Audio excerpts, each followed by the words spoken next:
We are following breaking news out of Haiti. The largest and most powerful earthquake in the region's history has crippled the country, measuring 7 points. We must get help because our people are dying. The situation is beyond desperate at this point.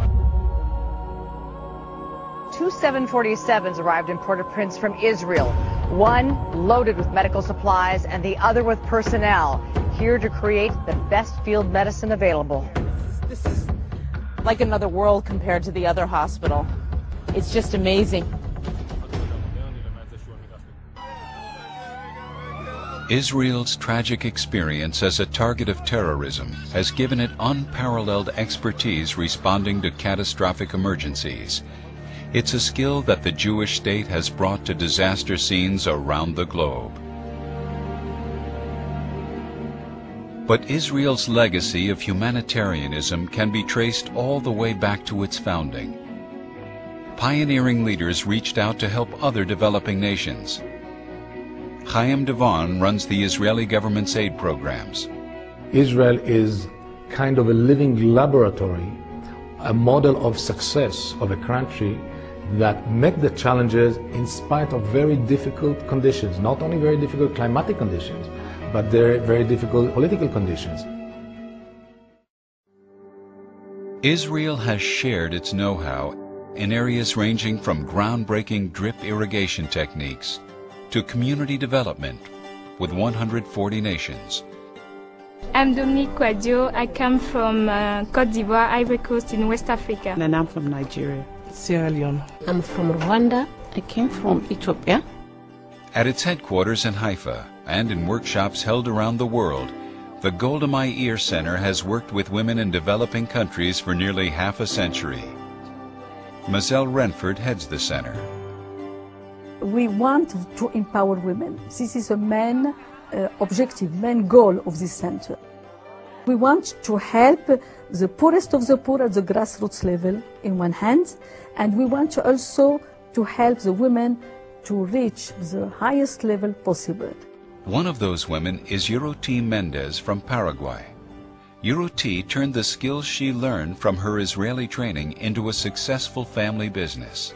What Israel taught me was that you could do everything out of nothing. They taught me in real experiences, in hand-on experiences, that this can be done.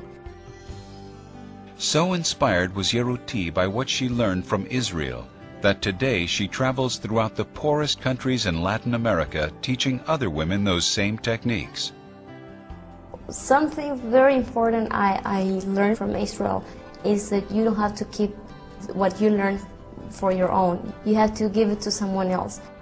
Yoroti hopes that in the process she may change the negative perception many in that part of the world have of Israel. I think they don't know the Israel that I know, and the collaboration and the great things that Israel gave to my life. There's not many people in the world that come to you and tell you, I'm here to help you. In Africa, Israeli training programs are helping lift entire communities. Places like Kumasi, Ghana, where just 50% of the population receives a formal education. Abina Botang spearheads the educational development programs there.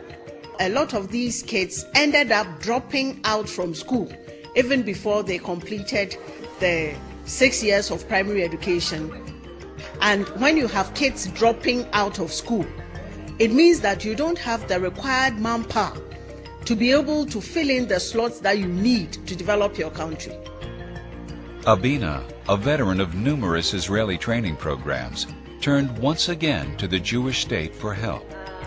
I probably will have some questions. Israel has been a partner for Ghana many years, even in our colonial days. We found in Israel a group of people who had the know-how and who do not just encourage the country to just adopt, but rather to adapt whatever they learn to suit the systems within their country. She took what she learned and modernized the city's teacher training system. Within a short time, Kumasi's student dropout rate began shrinking. Because of the training that we have acquired from Israel, I see a very bright future for Kumasi. and the rest of the country.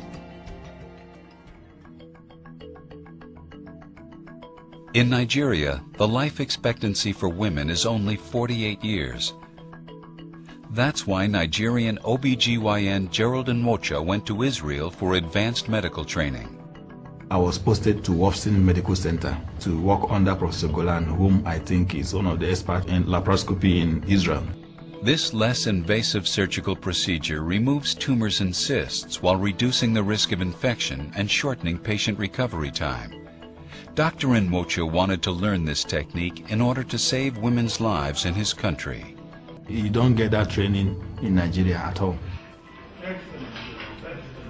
But in Israel, Dr. Nmocha received much more than advanced medical training. Before I went to Israel, I didn't really know anything about it except what I read in newspapers of war and conflict.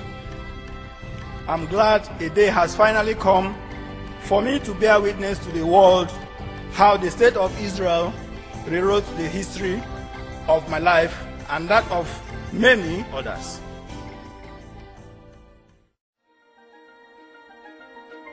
Helping other nations is an integral pillar of Israel's national identity. We, the Jewish people, we know what does it mean when we have been abandoned. And we also know what it is when countries and communities assisted us. So we know more than anyone else and better than anyone else what it means to share and to care.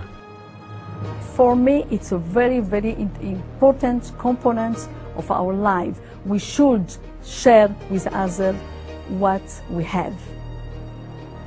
This is part of our culture, this is part of our philosophy, this is part of our being.